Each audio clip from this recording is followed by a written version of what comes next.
Shopify presents cool sheets from aha to... I suffered from the wrong kind of hot in bed, heat-induced insomnia. That was my aha moment. Bed sheets that keep you cool. Then I thought, how do I even sell bed sheets? That's when I had the idea that made it all possible. Signing up on Shopify. This is Possibility, powered by Shopify. Sign up for a free trial at shopify.com/offer22. Shopify.com/offer22. Our greatest adventures can't be gift wrapped, but the smart wool gear that makes them possible can. Gloves to guide snowballs and serve as cold weather koozies, socks that warm toes and dash through the snow, base layers for skiing and avoiding real pants at home. The gift of merino wool is the comfort to experience more. But shopping with Smartwool is about more than just giving the magic of merino. It's about the endless memories they will make in it. Start their next adventure with 15% off your first order at smartwool.com.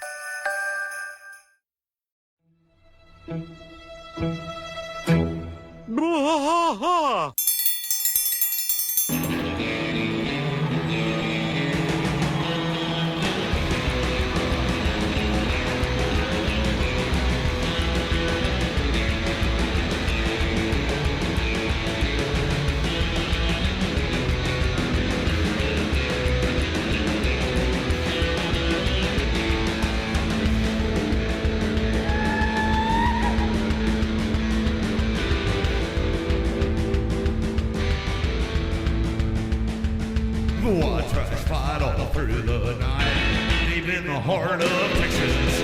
The trailer park is nice and dark, deep in the heart of Texas. That drinks his brew and he spits his chew, deep in the heart of Texas. The TV blares, but no one cares, deep in the heart of Texas. Here we go! Hey everybody, welcome back to BWAAA, King of the Hill Rewatch Podcast. I am Mike. And I'm Rusty. Rusty, we are all the way to Season 2, Episode 7. The 19th episode of King of the Hill. The man who shot Kane Skretteburg. It's our 19th Skretteburg. episode of King of the Hill. Say his last name for me. Kane Skretteburg. Skretteburg or Skretteburg. I know Bobby says Skretta, yeah. Yeah, it's like Skretteburg or Skretteburg.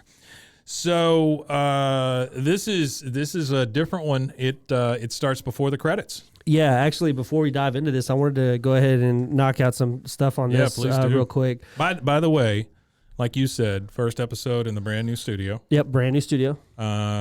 May sound a tad different. Hopefully it sounds better. But I think it is better. Yeah. Yeah, I like it a lot in here. Yeah, I do too. It's dark. So this is our 19th episode of King of the Hill, our actual 21st episode. I guess that would be for me and you on this. Yeah.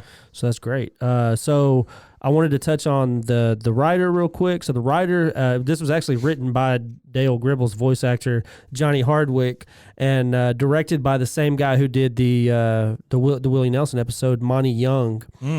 And then another thing is the title is The Man Who Shot Kane Skretteburg. Well, there was a movie with, it was a John Ford movie with John Wayne and John Stewart called The Man Who Shot Liberty Valance. Yeah.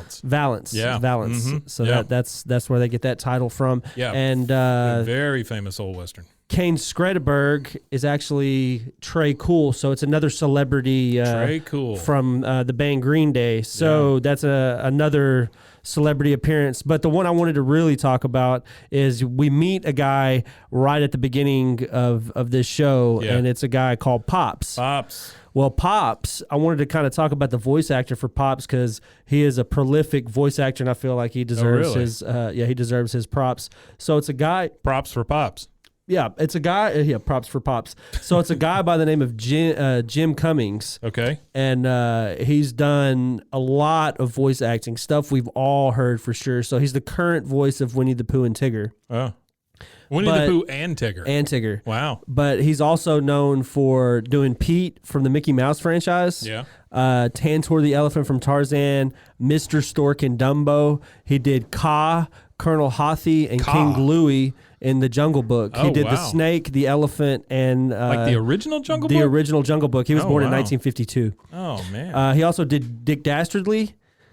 He also did Dastardly Taz, from the Wacky from Races? the original Wacky Races from the Hanna-Barbera stuff. Wow. He did Taz from Looney Tunes, Ed the Hyena and the Gopher in The Lion King. God, this guy just does voices, doesn't Yeah, he? he does. He does some great ones too, like Cat from Cat Dog. Like that's from my childhood. He did the Cheshire Cat in Alice in Wonderland. He did some stuff for the Aristocats. No, just a prolific voice actor. I mean, he did Bonkers, the Bobcat, the cop, Bonkers. That was a TV show. Well, it was a TV show when I was a kid. It was a cop. Oh, he's cat thing. It was he's Bonkers. like a cheetah or something, right? Yeah, something like that. Yeah, and then he did some Powerpuff Girls stuff. Dr. Robotnik from Sonic. I don't know. He was just really, really. Dr. Robotnik, huh? Yeah. He was really, really prolific, and that was like the '90s cartoons and stuff that he did for Sonic. And in King of the Hill, he does a few voice roles, but the two most iconic ones for me is this one and Topsy. Oh, he does Topsy He too. does Topsy. Huh? Oh, Yeah. wow. He actually does C. Everett Koop as well. But And Topsy. Oh, did he? yeah, he did C. Everett. Have we done that episode yet? Yeah. He did. We did. Turn yeah. that off. Turn that off. Yeah. So he did. That's he did great. that voice for that. That's great. Well, we start this one, like I said, before the credits. We've got Dale out there with his leaf blower. Yeah, and it's a terrible big one. leaf It's blower. a big It's a leaf huge blower. leaf blower. It's got like a backpack and the whole thing. Yeah. And he's trying to blow a pile of leaves, and obviously it's not working real well. And so Boomhauer comes over with a what looks to be a flathead screwdriver. Adjust the Tries carburetor, to I guess, adjust because it's it a little gas powered. bit. Right, So. right. And nothing happens, although Bill does say, wait a minute, just one of the leaves just moved. And, of course, Dale, not having any of it, he said, you're shoving it with the nozzle. And then Hank, with his U.S. American self, says, well, that's what you get for buying a Japanese leaf blower. Yeah, it's built for blowing those bonsai bushes and cherry Bonsai bushes blossoms. and cherry blossoms. That's right. And then we get Pops. Pops shows up. For crying out loud, it's 5:30. At 5:30. But what, at 5:30 in the afternoon or the morning? Yeah, I guess it's in the afternoon, yeah. He says he calls them punks and asks them to turn off that racket maker. It's called a leaf blower, Pops.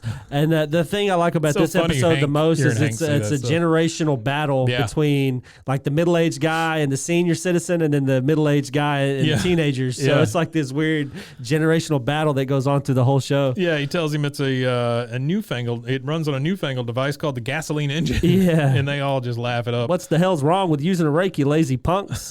This is the World War II guy, yeah. Hank's like, a rake, you say? It's just so funny because it's like, I don't know, if you were out drag racing or something like that, it's what it feels like, you know, this old man shaking his fist at you and yelling at the clouds or whatever. And so he gives him crap about the rake and says, Bill, have you ever heard of a rake? And Bill says, no, it must have been for our time. And then Boomhauer launches into a whole thing about the Smithsonian and how it's next to Lincoln's hat and Archie's chair. Yeah, I seen a this. dang old rake over there at the Smithsonian next to Lincoln's hat and Archie's chair, dang old caveman section. And then the old man's one of my line, favorite lines, don't you cuss at me, Jimmy Dean. I'll set my dog on you. Jimmy Dean.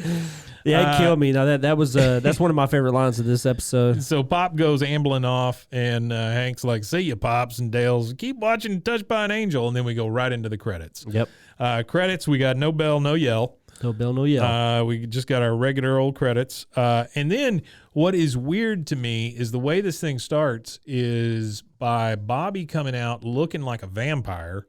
Yeah, it looks rough. And then they're talking about how he just got over the chicken pox. Yep. And it's weird to me that, like, Bobby got the chicken pox and that wasn't an episode.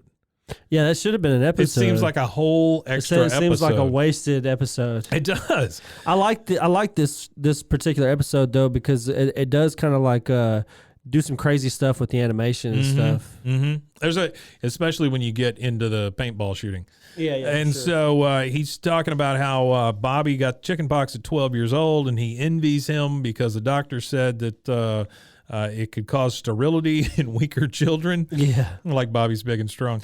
And then again, Dale being oblivious to his situation, or he might be, savvy to what's going on. But he goes, my Joseph better not be sterile. I need my seed to live on. Certain plans of mine require additional gribbles. Certain plans and additional gribbles. Hank is very proud of Bobby for getting over the chicken pox, calls it a milestone. And says, so to celebrate, we can do anything you want. And you got Bobby and Joseph both just there laying on the ground like they're about to die. And hey, have you had chicken pox? I've had the chicken pox. When I was a little kid in England, they used to. I was like in a real close knit neighborhood, and it was row houses. So there was like 60 families on one side of the street and 60 families on the other side of the street. And they're real close together, right? Yeah, I mean, I could reach out and knock on my neighbor's door. They're together. They're not close. Right. They are together. It's just one big row of houses, and all the women in the neighborhood were all friends, or not friends, but the kids were all at least friends. And when one kid in the neighborhood got chicken pox, they used to just get us all together.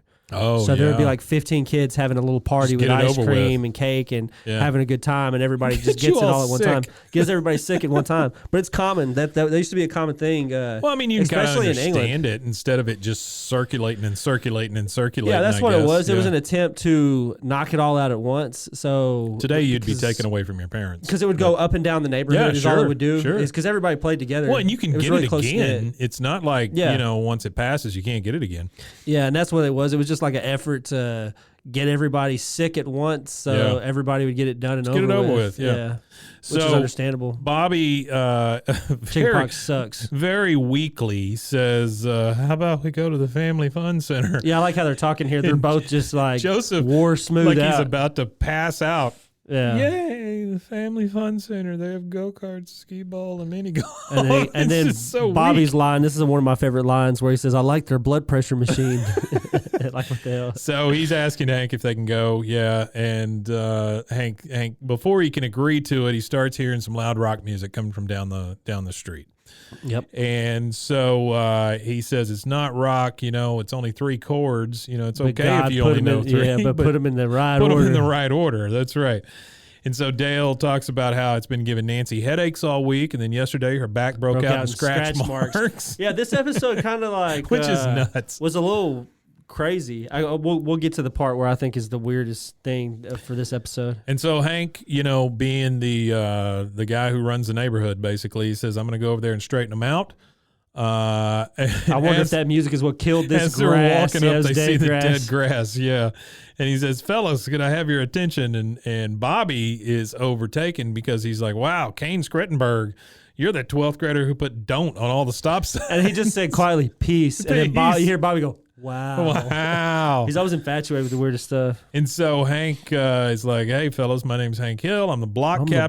Block captain. What the hell's a block captain? Now, it's not that you don't know what a block really? Have you ever lived in a neighborhood with a block captain? So if you have like a neighborhood watch, where people will go out and watch the neighborhood, make like sure there's no crime service. going on. Or the block captain maybe organizes the block parties, and if something's going on in the neighborhood that some guy doesn't Was it like or that in the whatever. neighborhoods you grew up in as a kid like that? No, we really didn't have that, but the neighbors did kind of watch out for each other. Well, the neighbors always watched out for each other, but there wasn't like no organized effort to maintain the neighborhood. No, and we didn't have like an HOA or anything, which is good. Yeah, I would never want to live in an HOA. Yeah, that's nuts. They're telling you not to raise your flag on certain days and stuff.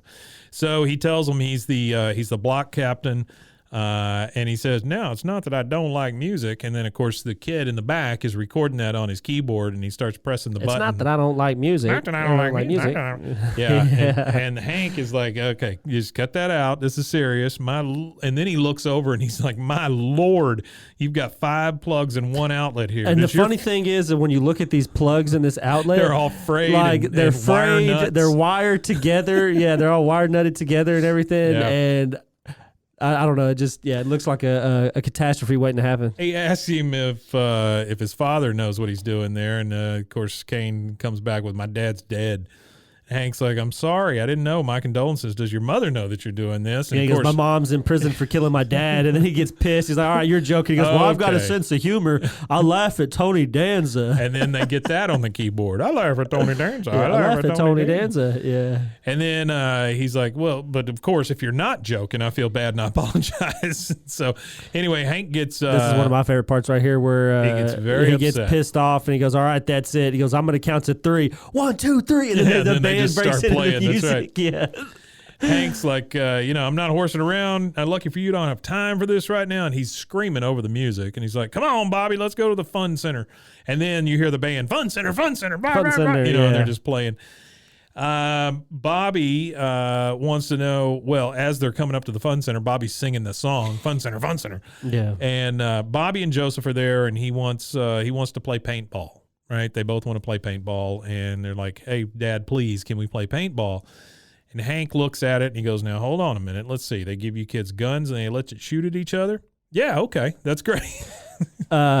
Speaking of the particular Arlen Fun Center thing and Kane's band, so a little bit of trivia is they do show up later on in the band does? The band, yeah, and the Arlen Fun Center. The band inside of the Arlen Fun Center playing. Oh, wow. But it is a way later season. It is in like the last season of the show, and the episode, funny enough, a play on Metallica. It's called Master of Puppets. Is the name of that episode. Okay. So very cool. I thought that was pretty neat that they I just kept wonder the band. I just wonder as you get into a series like this, if you do look at the big wall and start seeing all the characters you've used and all the situations and stuff, so you don't repeat things, and and then you go, oh, we could use that over here, we could use that over here. It's like The Simpsons. The Simpsons does that. I can't really imagine good. what their wall looks like. Their wall's insane. Well, they have like it's got to be show Bible after show Bible after show Bible. They have some of those just those graphics that are made, those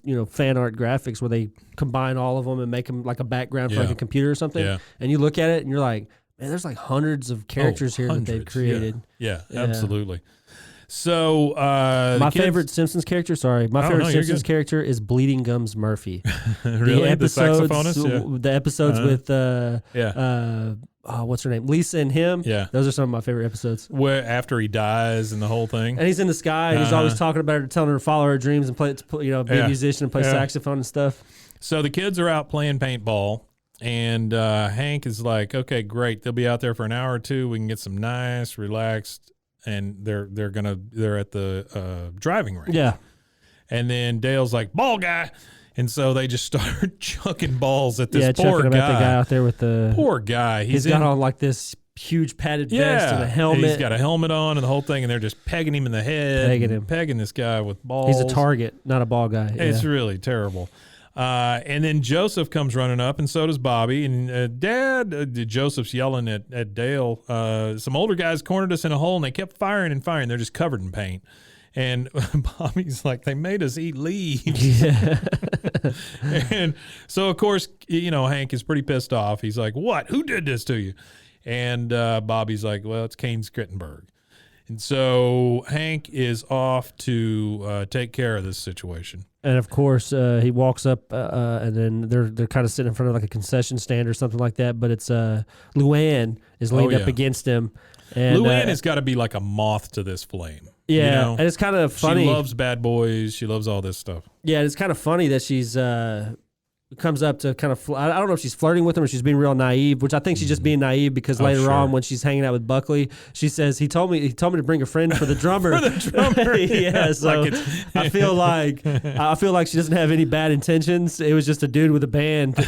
I love how she's looking at his flyer and she goes, wow, this is a really good Xerox of you. Yeah. So Hank comes up and he's like, hey, you, what's wrong with you? Picking on little kids like that? How'd you like it if somebody bigger and stronger shot you up, you little freak? I mean, that's pretty aggressive for Hank. Yeah. But definitely. Again, somebody's picking on Bobby. So again, we see that family. He gets aggressive when nobody it's to do picks with his on family, Hank, Bobby, Peggy. I mean, they're pretty tight.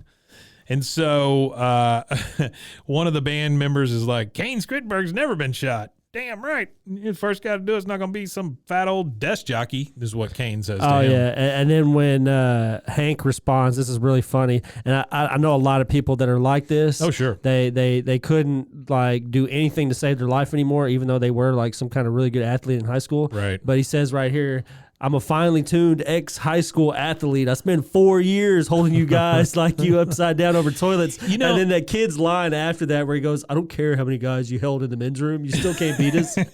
It makes me think of last week's, though, where Hank's just on the side of the road going, hey, fatty, you're so fat. Or whatever. Yeah, definitely. So, because here he's holding kids over the toilet. And then we see also the flashback of him going, fatty, you're so fat or whatever. Hank was not a nice person. No, honestly. He wasn't. Yeah. No, he wasn't. He was a jock. He was a jock for sure, and he played the part well. Yeah. Not a lot of. I feel like that's not, you don't really see that a lot anymore. Now when you see kids that are in sports and stuff, like there's a few videos I've seen, viral videos, of course, so I guess it's not everybody, but you see a lot of there was one that I saw specifically where a high school kid had sat by himself for lunch for months, and then one of the athletes had noticed that he'd been sitting by himself, so they made it a point to all go sit with him every day for lunch. So I thought that was kind of cool. I feel like society has gotten more inclusive, but also more isolated at the same time.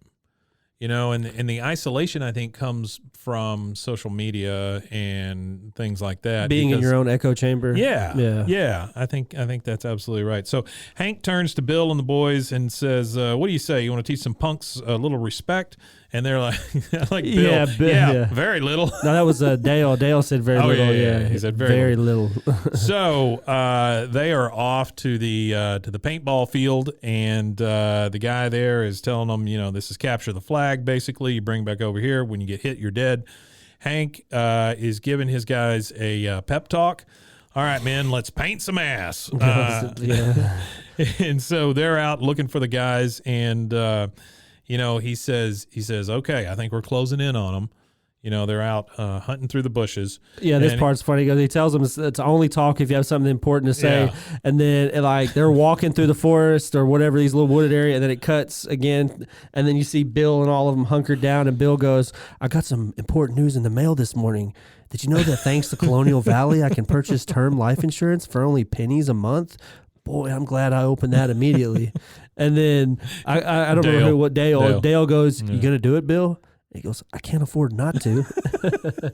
Like, that's the important thing you got to say. Yeah. Hank is like, okay, this is it, guys. Everybody hunker down. Okay, men, this is no time to go easy on these punks. That's the mistake their parents made. Yeah. And then you hear Kane Skretteburg, they're over here. I heard the ball guy split his pants. Yeah. Yeah, because whenever they go to hunker down, that you could hear their knees popping. They're all groaning to get down. Guys. Yeah. So they got him. And he says, drop your weapons or suffer the consequences. And Hank's like, what? We lost already? Yeah. So obviously they hadn't been out there very long at all. He had no clue what they were doing either. It didn't look like. So they've basically taken them prisoner now. Yeah. And Hank is questioning this. He didn't know anything about prisoners. He says, where's that damn ref? And so they take them in front of all the golfers. They take them to the fence, so at the driving range, because the fence of the driving range backs up with the course for paintball. Yeah, and Kane, of course, is attention golfers. We've captured your comrades. And Hank is like, keep your eyes on the ball. Nothing going on here. Hank's trying to deflect. Hank's embarrassed at this point. Yeah. He's got like 4 teenagers holding him up with a Tippmann paintball gun. And which I don't understand. I mean, it's just a paintball gun. But anyway. That paintball gun too. The trivia on the actual paintball gun model that they have. That's actually a very extremely common model that was used in rental facilities. I don't doubt that specific model. It's like a Tippmann something or another. A Tippmann. And so Bobby, of course, is watching. And he goes, that's my dad. Yeah, that's my dad. So that's a little rough. And then they scream at the prisoners. They say, on your knees, prisoners. It's the rules. You're not cheaters, are you? And, of course, that gets to Hank because he never wants to be a cheater. So whether he knows. We saw that in the fishing one. He doesn't want to be a cheater. Yeah. Well, he ended up cheating anyway. But he ended up cheating twice, actually. Sure. He cheated to get out of the trouble as well as cheating by buying cocaine. But he did not buy a frozen fish. No, he did not. So, he had a little more integrity, I guess, than Dale. Hank is still trying to keep his couth here, or trying to keep his pride. And he says, these kind of games go back and forth like basketball. They're in the lead now, but we're coming back. And then they shoot one of the guys. Yep. He goes, wait a minute. You can't just execute my men. Yep. And then they're like, later, Pops. And, of course, this gets right to them because now they're Pops. Yeah, God, how humiliating. Yeah. So he's humiliated here. Well, how humiliated is freaking ball boy. Yeah. And he's out there being chunked and hit by the balls, and he's like, oh, how humiliating. When he's it's looking funny because I remember this phase in my life where my dad was struggling with the fact that I was becoming, older, and that's what it looks like. This whole episode is just like Hank having so much trouble. It didn't even seem like anybody else but Hank is having the most trouble with the fact that he's aging. Yeah.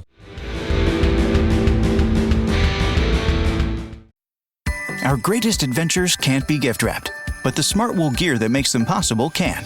Gloves to guide snowballs and serve as cold weather koozies, socks that warm toes and dash through the snow, base layers for skiing and avoiding real pants at home. The gift of merino wool is the comfort to experience more. But shopping with Smart Wool is about more than just giving the magic of merino. It's about the endless memories they will make in it. Start their next adventure with 15% off your first order at smartwool.com. It is summertime here in Central Texas, and I don't know about you, but I am already sweating. Oh yeah, I've got swamp ass and ball sweat more than I know what to do with. And you know, if it wasn't for Ballsy and their products, I'm sure right now I'd be able to smell my own balls. So I'm really thankful for their products. Yeah, you know, your cleanliness is a reflection of you, especially below the belt. And you know, I think about cleanliness a lot because, like, I've got a beard. I've had one for a long time. You've got one. But I never really think about taking care of my down under as I do my face. Oh, yeah, absolutely. I don't think that a lot of people, think about keeping their balls clean and fresh. No.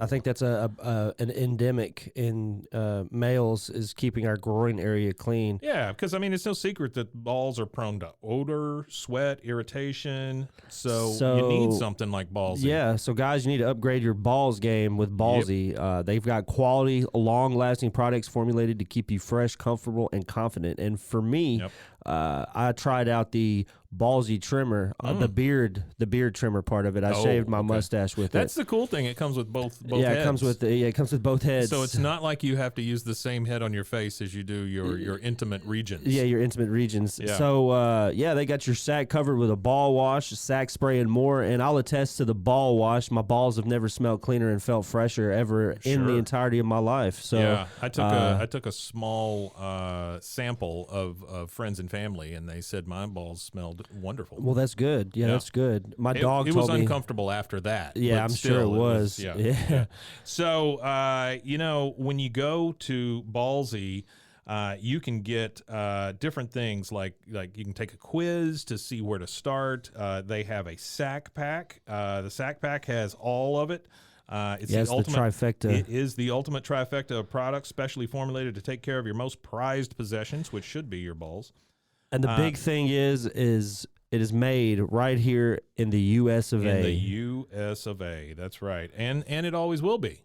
Always will be. Or so tell the people at Ballsy. Or so says Ballsy. So and says they Ballsy. have over 200,000 currently satisfied customers with a 30-day money-back guarantee. So you've got to give it a try. Yeah. There's no risks involved. Yeah. And the only thing that could happen out of this is clean, fresh balls. That's what I'm saying, right? So what you need to do is go to ballwash.com, put in promo code KOTH, as in King of the Hill. So ballwash.com, promo code KOTH, and you'll receive 20% off your order of $50 or more.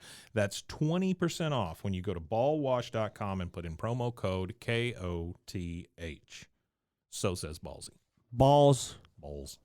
Hey, Rusty. Hey, Mike. Your dog deserves tasty, healthy, real food, not kibble. Don't give him kibble. No, I like to give my dog food that's created by a vet that exceeds all industry standards. There you Fresh go. dog food, stable life, a stable shelf life, and affordable.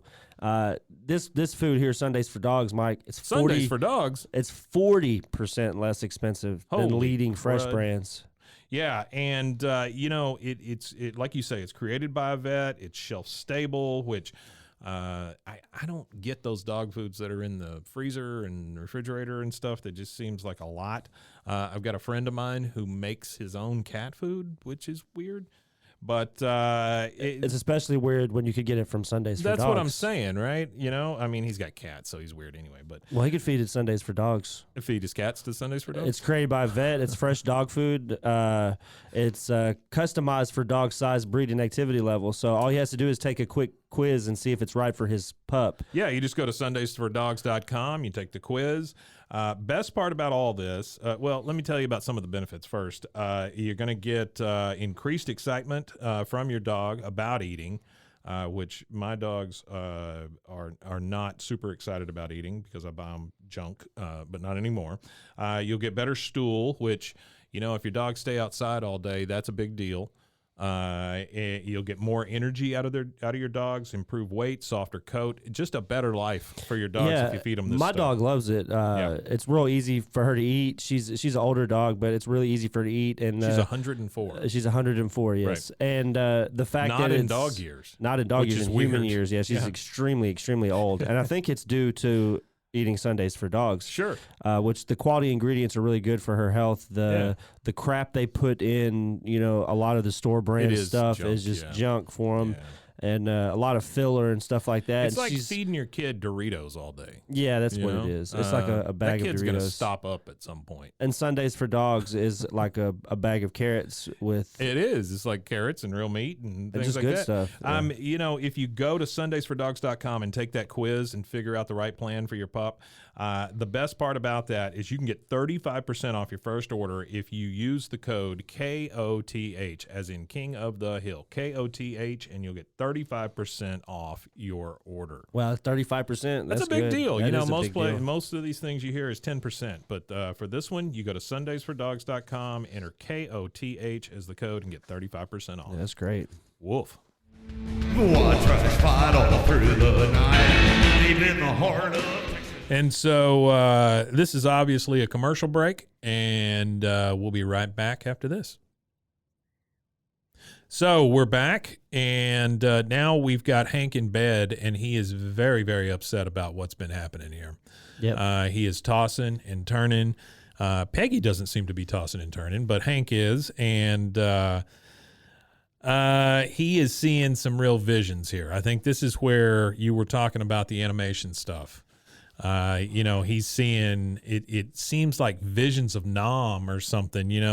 It's all of them going through the field, and they're all being popped by these kids. Yeah, and then they have they have like the weird big horse teeth guy. Yeah, when their mouths open real wide. It's kind of a Beetlejuice kind of looking. Yeah, it's kind of weird. It's like it reminds me of so many different like things, like Alice in Wonderland. And all the just like Dumbo, even like the weird scene in Dumbo with the pink elephants. Like, I don't know, just so much weird stuff going on. Had I not known, and I guess at the time you didn't, but it reminds me of the flashbacks that Cotton has in the future. I drank a beer one time called the Pink Elephant. Oh yeah? Yeah, it was in. I was in England, and when I was over there, I was just trying random beers, and I wanted to get drunk for the cheapest, so I was looking for the crazy beer with the highest alcohol content. And it was called the Pink Elephant, and they bring it out, and it's glass, and it's like over there, whenever you're served a beer in the glass that like the manufacturer designs kind of thing. Right, sure. So it was like a little, kind of looked like a little cognac glass, but it had like pink elephants. Oh wow! Kind of like etched on it, and that's what they would fill the beer with. Have you ever heard about like the pink elephant thing? No. So they a while or years ago, they used to say, like, when somebody's a drunk or an alcoholic or whatever, they were seeing pink elephants or whatever. Oh, that makes more sense for the Dumbo scene too, because they're drunk on beer from the casks. You got it. Okay. And so finally, we're out in the alley with the boys and Hank. And this is a funny scene. Boy, I love this everything whole scene. Is so uncomfortable. Yeah, I really like Johnny Hardwick's voice acting through this whole part right here, because he really has, like, Dale is like showing extreme anguish at this whole point. He's just like really, really just upset with everything that's going on. And well, Hank's asking if anybody wants a cold one. And he keeps saying cold one a lot. He goes, "You want a cold one? Got some cold ones here. Bill They're cold." Also, he's talking about the cold ones. Yeah. And then Hank's like, "Boy, that sure is cold. I should wear some mittens or whatever." And it's just so uncomfortable. None of these guys know how to act around each other. After they just got their asses whipped. They don't. That's what it is. They don't get their asses whipped. They don't lose. Yeah. They got their asses whipped and lost in the same frame, because they're standing here now, everybody with welts. That's right. All over them. And then Bill, this is how we know Bill wears the same shirt most of the time. He has the big purple stain. Everybody else is in clean clothes. Bill has like but two Bill shirts. has on the wife beater. The wife beater with the purple stain or whatever on it. Stains all over it. Yeah, and then I like this part right here where you got Dale, where he goes, "How long are we going to keep up this false charade?" And then you hear Boomhauer go, "Charade." Man, I tell you what, the word's pronounced charade. Yeah, Dale literally has a breakdown right in front of everybody. He's crumbling. And Hank then has his breakdown. He's like, "You want a cold one? Here's a cold one for you. I hope you're all happy. There's no cold ones left for me." And he's literally holding cold ones in his hand. Yeah. Dale's like, "Open up your eyes, man. You're holding a beer." You call this beer? Guatemala? Who bought this stuff? Guatemala. And then Bill goes, "Not me." And then Hank is mean as hell. Of course not, Bill. Bill buy beer? No, you need to do that when you got friends to mooch off of. Yeah, and then Bill has his little breakdown. He's like, "Well, when my wife left me and I was lazy and dependent, did even one of you find me a new one? No." Yeah, which is really, that's a weird thing. And then things are going bad because Dale is the one who's the voice of reason. He's like, stop it, I can't stand the fighting. And he goes, "Yeah, we know that. You showed that on the paintball field." And he runs off screaming, "I am not a coward." Yeah. And then you get Boomhauer looks over at him, dang old bully man, and leaves. Yeah. And so the next thing we see is Hank kind of wandering up on Luann. And Luann is there braiding Bobby's hair into like the smallest little nub on the back of his head. And he says, "What are you doing?" Actually, this is another little bit of trivia for this scene right here. So while she's fixing his hair, there's a song playing in the background. There was an album in 1997, Green Day's first album, called Nimrod. They're playing a song called "The Prosthetic Head." Oh, are they? In that particular scene. Oh, because what's his name's in the band. Yeah, he's in the band. Yeah. So I imagine, they got him and the rights to that song pretty cheap. And so Luann's like, "I'm helping Bobby look like Kane." And she's got that, I mean, it's the tiniest little nub, man. It looks like, do you know, I don't know if you ever have eaten like liver pate or not, like the liver sausage? No, I don't eat You liver. Don't eat that? You don't eat liver. That? Well, I mean, I've eaten pate, but not, pate. I guess goose you know how pate has the little thing at the end of it? Like it has like the packaging, or even breakfast sausage has a little metal deal and it has a little piece of plastic. That's what his head looks like, a little nub off of the little plastic on sausage, And so Bobby is just feigning over Kane. He's so cool. He said I could be the Stubborn Stains groupie. So Stubborn Stains. Hank did not like that at all because the word is roadie, Bobby. Yeah, it's not. He meant roadie. At least I hope to God. Yeah, for those of you who don't know, a groupie would mean a little bit more than what I think Bobby intends here. A few favors on the bus. A few favors on the bus. We now see Hank and Peggy in bed, and Hank is really squinting at stuff, and Peggy's like, "Hank, for goodness sake, just put on your glasses." And Hank, really feeling it, says, "Only old people need glasses to read. I use mine to drive and run and jump." And then he's looking at He's looking at Peggy this whole time, and she looks at him with you could see the look. She's giving him kind of a look or whatever. Anybody that's married or been married or been in a relationship with a woman has not seen this look. Oh, yeah. So he gives the look, and he can't even see it. He's like squinting, and she's like, "Hank, I'm giving you a look." He's like, okay. Yeah, and Peggy's like, "What is it, Hank?" Yeah, there's something bugging him for sure. And Hank's like, "Those kids, I just can't take it anymore." And Peggy says, "Just tell them to knock it off." And Hank's like, "Who, me? I've already got my slippers off. Maybe you should tell them."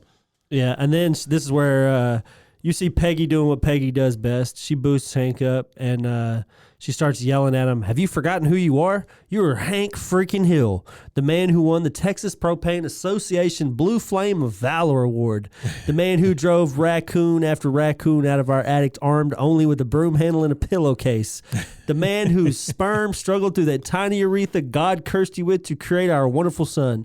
Now you go back out there and get yourself a rematch." That's really fantastic. Yeah, I like that. It's a great scene. You very rarely see Peggy lay down the law like this, but boy, she is. When she does, she lays it down. Oh, yeah. Definitely. And she's then like, she... Hank, you got to get your crap back. And then she gets, tries to put all this confidence in him, and he goes, "You really think we could beat them this time?" She goes, "Well, I know a few raccoons who would say Hank Hill can do anything he puts his mind to."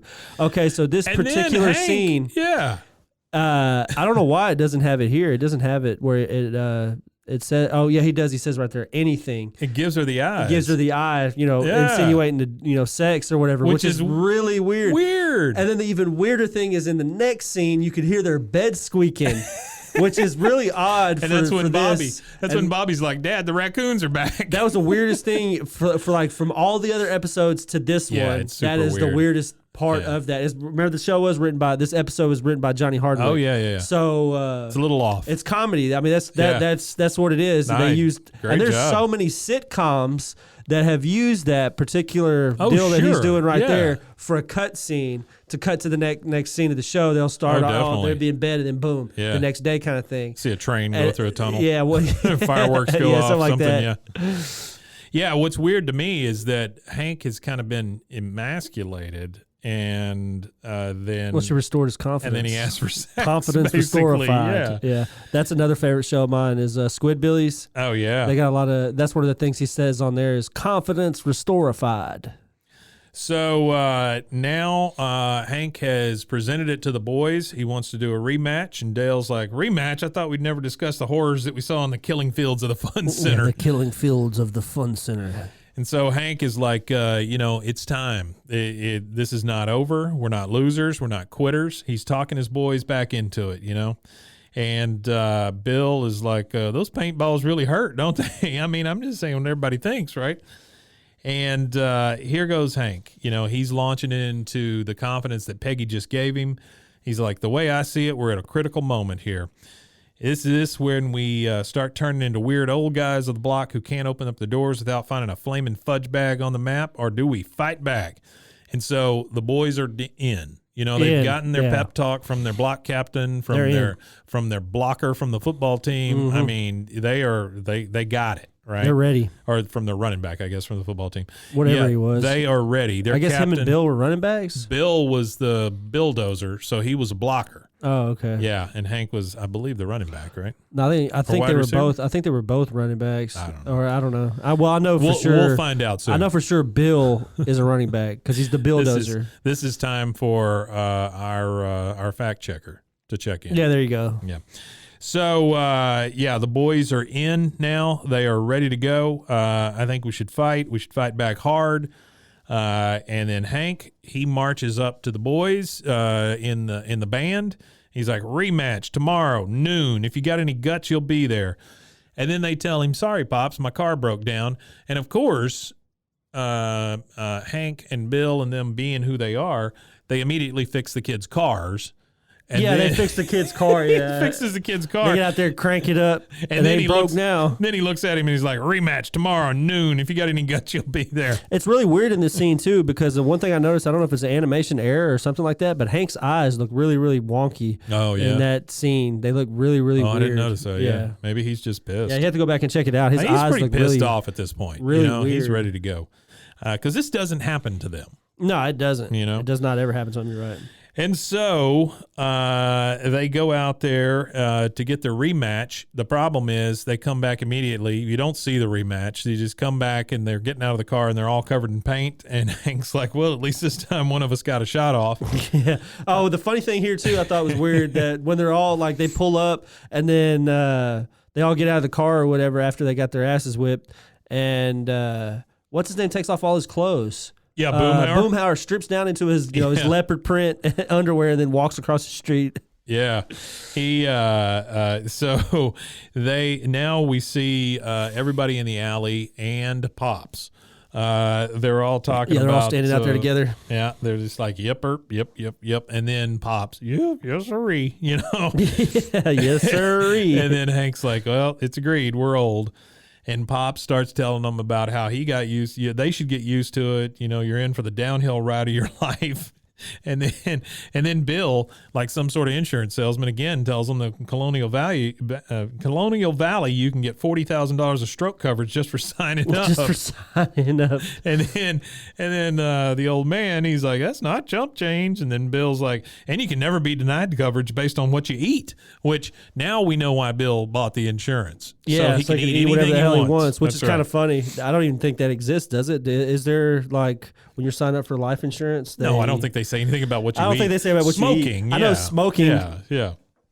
And Hank's like, okay, well, I guess I better check this out. It's never too early to think about dying, which is, it's rough, man. Yeah, it's really, really rough. So here they go. They are standing there. They're talking about insurance. They're talking about dying. They're feeling very old. Here come those kids driving by, and it is literally a drive-by. They're just Literally pop, a drive pop, by. pop. They shoot Hit them with paint. Bill straight in the forehead. Yep. They only shoot Bill that whole time. Put them down. Yeah. And then the old man goes, well, if you shake your fists at them, they won't come back. And so you see him at the end of the street, and he's like, oh, they want some more? So he turns around, and they shoot Bill in the chest. And then Hank's like, well, I thought you said they wouldn't come back. And the Pops has one of the best lines. He's like, if I could understand teenagers, I wouldn't get my mailbox knocked over every week. Yeah. So Hank has had enough. Second drive-by, they come back and they hit Bill again. He's down for the count. Hank is like, you know what? If we don't want to end up feeble and helpless like Pops, and Pops is standing right there, which is crazy. He goes, we got to do what he never did. Understand the mind of a teenager. Observe its habits. Learn its ways. That's how we beat these punks. And then Pops looks around and he goes, who's Pops? Yeah, he doesn't even know who Pops is. He is. That's right. And so now we see the boys doing some research. They've all got these tiny little tablets or these little books in their pocket, and they're keeping notes on teenagers. First one is Bill. Bill is up just shaving the heads of all these kids that are coming into the Army. And then one of them, he shaves one's head, and the rest of them start laughing. And he's like, oh, teenagers can be so cruel. And then he looks at the kid and says, okay, pimples, hop up. Yeah. Yeah. And then we go back to Luann talking to Buckley now, and she goes, Buckley, and I'm assuming this is an argument they're having. Yeah. This is in the Megalomart, and Buckley's up on a ladder. He's putting together a big display. And she's like, Buckley, I'm not going to Kane's concert as a special guest. I'm going as a special guest, not his girlfriend. Yeah, so she's already talked about Buckley's getting, I guess, testy about Buckley does not trust this guy. And then she says, well, if you're so worried, come with me. And this is the the scene earlier goes, can you tell me, sorry, Kane told me to bring a friend for the drummer. That's right. You mean it? Stock boy, we need some sugar in aisle 3. Which is weird because I've never heard Luann talk like that either. Yeah, I haven't either. Yeah. It was it's a very sexual episode, honestly, in some pieces. Explore some stuff in some places for sure. And then Buckley falls into the display, and we get Hank there watching with his little pad, and he goes, teenagers are clumsy around girls. And then we get Dale. He is out spraying his poison on things, and he sprays it literally right on this kid's lunch. Veggie wrap. Yeah. And the guy's like, jerkwad, you sprayed poison in my veggie wrap, which he did. He sprayed a lot of poison on this poor kid's lunch. Teenagers show no respect for a man in uniform. That's right. That's his entry into this. And then so they've done all their research, and now they are going up to tell them that there's a second rematch. And Hank approaches the kids, and they're like, hey, Pops, how'd you know how to find us here? And he says, well, it's a school day, isn't it? Yeah. Which I thought was great. That is a good one. And so they're like, you ready for a fresh coat? And he's steeled his mind now, right? He is ready to go. Yep. He's like, you boys seem pretty sure of yourselves. Maybe you'd like to put a little wager on today's match. And they go back and forth, and he says that he's going to make the stakes high for both of them.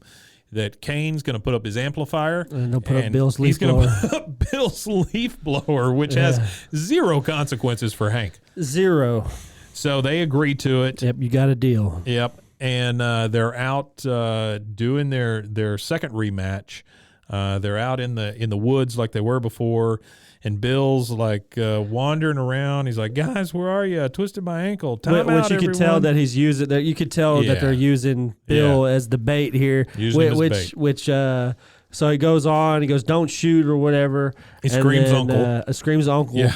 And then you were right, Bill. Teenagers are cruel. The kids come up and shoot him anyway. Yeah, they shoot him anyway. Yeah. And you were right, Bill. Teenagers are cruel. They'll pick on the slowest, heaviest. Well, the most important thing is you were right, Bill. Heaviest. And Bill's like, well, I still don't see why I had to be the decoy. And Dale fires back with, well, you were going to get shot anyway. Yeah. And Bill's like, still. And so then we see them with a little tape recorder, and they've got Luann on the tape recorder as bait. And she's like, hi, it's Luann. How you doing? And she says, leave a message after the beep. And then out comes Dale, shoots the kids who are listening to Luann's voice. And he just starts dancing around, beep, beep, beep, beep, beep.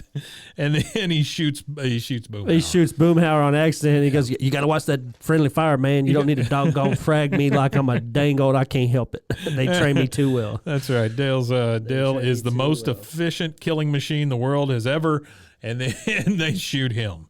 And so they're like 3 down and 1 to go, and then you see Kane approaching the ball boy, or who you think is the ball boy.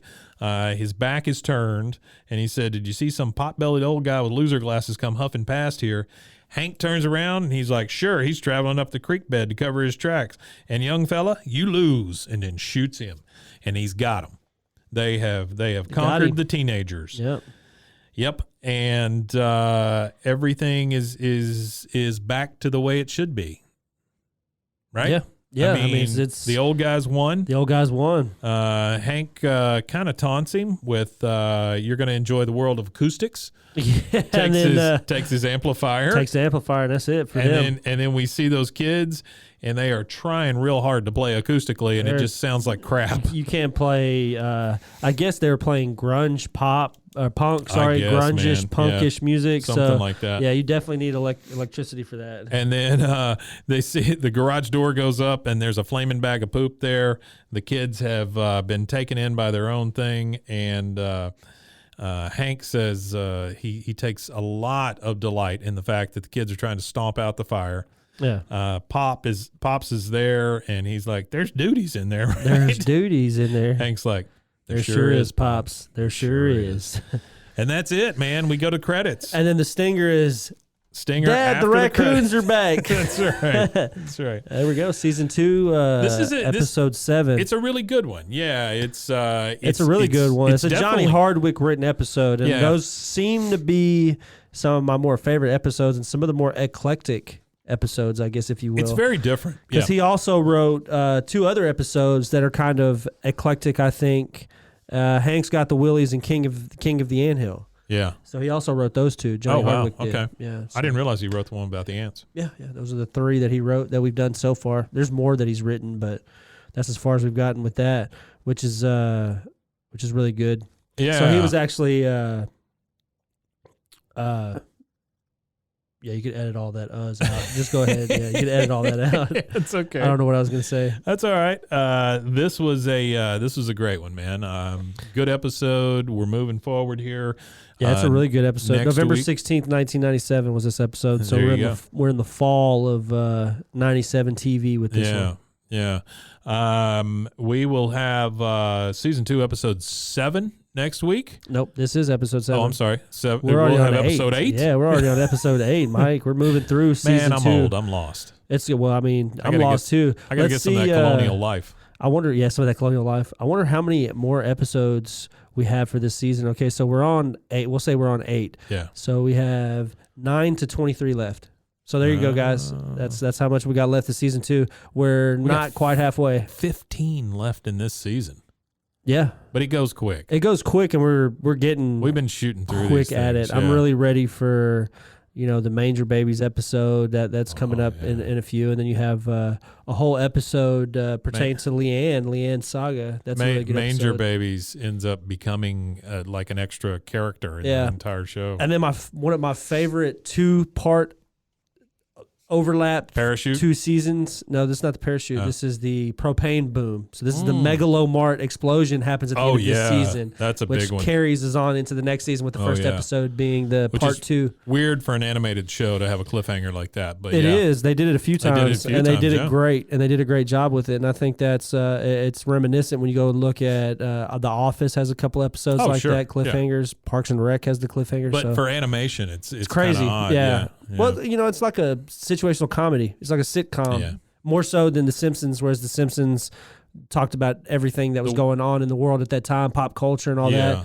King of the Hill really doesn't do that. The world of King of the Hill is more like reality than anything else. Yeah, and I think that's what they did. Like if you made this show with real human beings instead of animated characters, it would still be just as funny. That's true. You know, and That's not true. many. I don't know that you animated could pull shows everything you could do off, that. but yeah. Yeah, I mean, you you couldn't definitely would take have a The hard time Simpsons. with her falling out of the plane and stuff. Yeah, some of that stuff you'd have a harder time with, but I mean, they could make that realistic because there's women that they base that on a real life story of a woman that fell, that far. So it's possible to survive those things. It is a little more far fetched, but it's I've not always that far been, though. No, it's not that far, and that's what I said. I've always been an advocate for a live action King of the Hill. I think it would be great. I don't know who they would use I for just don't what. know who you'd get for Hank. I don't know who you would get for Hank. Hank would be the hardest one. Hank would be the hardest one. Yeah. Maybe what's the guy's name that he plays? He's on The Office. Is Kochner? He plays. Oh yeah, David Kochner. Yeah, David Kochner. Yeah. I think he would be a good Hank. Maybe. Yeah. I don't know. He'd have to put on the Texas accent though, and that might be a little tough for that guy. Yeah, and then maybe I would love to see it a bunch of people that you don't know. A bunch of people you don't know. Yeah, that'd be cool. But well, I think you would have the one that you would have to pick. I feel like would be Matthew McConaughey for Boomhauer. Buckley. Or Buckley, that'd be wild. Buckley is Boomhauer. Yeah, Boomhauer would be pretty perfect. I think he would be. I think that would be a perfect. That would be one that you would just because Matthew McConaughey has the Southern accent, but he speaks real slow, of course. But if he sped it up, when did oh shoot, what's the movie he's in with All Right? Oh, Dazed and Confused. Yeah, when did that come out? 80s. Was it no late 80s? I think it was 90s, but. Yeah, look real quick and see when that came out. 1993. Yeah, okay. 93. Okay. And we're in 97 here? Ish, yeah. Okay. I just wonder if Boomhauer was in any way based on McConaughey. I don't know. Because I don't know his origins. That does fit like a friggin' glove, though. Yeah, Boomhauer's origins is only his voice. Yeah. His voice only has the origin story, so I don't really know where the actual character comes from outside of. That'd be funny to know. Yeah, I don't know who he's modeled on. You only know where his speech comes from, and that'd be super funny to know though if that's what that was. Yeah. That's just from the dude that called and left a voicemail or whatever. Yeah, I remember us talking about that. But as far as that goes, I don't know. It doesn't really. Well, I might have to look into that. This is your chance, Mike Judge. Let us know. Yeah, let us know. It doesn't where did Boomhauer come from? Was it based on Matthew McConaughey? All right. Yeah, he drives a 1969 Dodge Coronet Super Bee. That's about. Oh yeah, that's about right too. Yeah, that's about as far as you get here. He favors animal print bikini briefs, which we saw in this. He wears Calvin Klein CK1, and he's a strict non-smoker who carries a lighter implicitly for emergency uses or for lending. I imagine, and this is something my dad taught me. He said, always carry a lighter on you because if you're out and you see a woman that smokes and she doesn't have a lighter, you've always got a reason to strike a conversation. Ah, that's funny. Here, lady, can I help? It's bar etiquette. I imagine he got that because my dad was a big bar fly, you know, growing up. So I imagine it was bar etiquette. To, you have the lighter, like, oh, yes, ma'am, I got you. Oh, how are you doing this evening? You know, you want to have a seat? That's funny. Well, man, tell them where they can find us. Guys, you can find us at BWAAA KOTH. That's BWAAA KOTH on all social media platforms. Twitter, TikTok, Instagram, Facebook. Twitter Talk. Yeah, Twitter Talk. Instabook and Facegram. That's it. Well, man, I had a lot of fun, just like always. Always. And we will see you again next week. Wimatanya.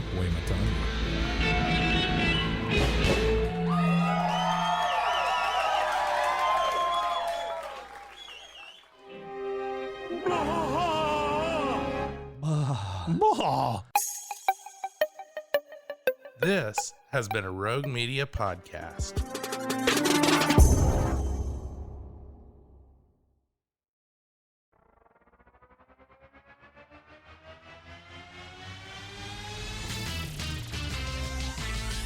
Frozen, heroes.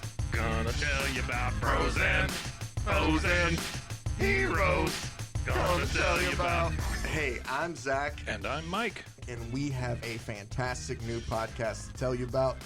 Bros, Foes, and Heroes. It's the two of us looking into the world of comics, breaking down some characters that you may have never heard of, and some that are just absolutely ridiculous. Yeah, so Zach comes up with a character each time, and I go into it just completely blind.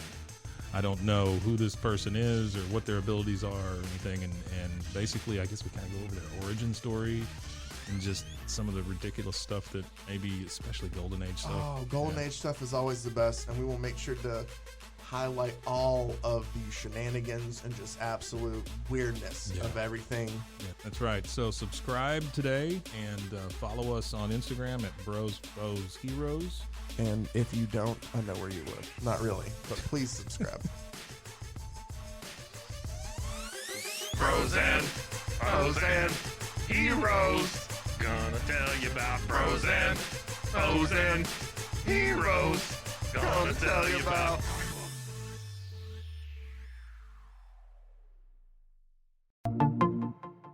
Welcome to One Star Rewind, a new podcast about those dreaded one-star reviews that every business owner hates to receive, but yet every customer loves to read. During this podcast, we will peel back that one-star review to better understand how it happened, when it happened, and what the business owner is doing after receiving that one-star review.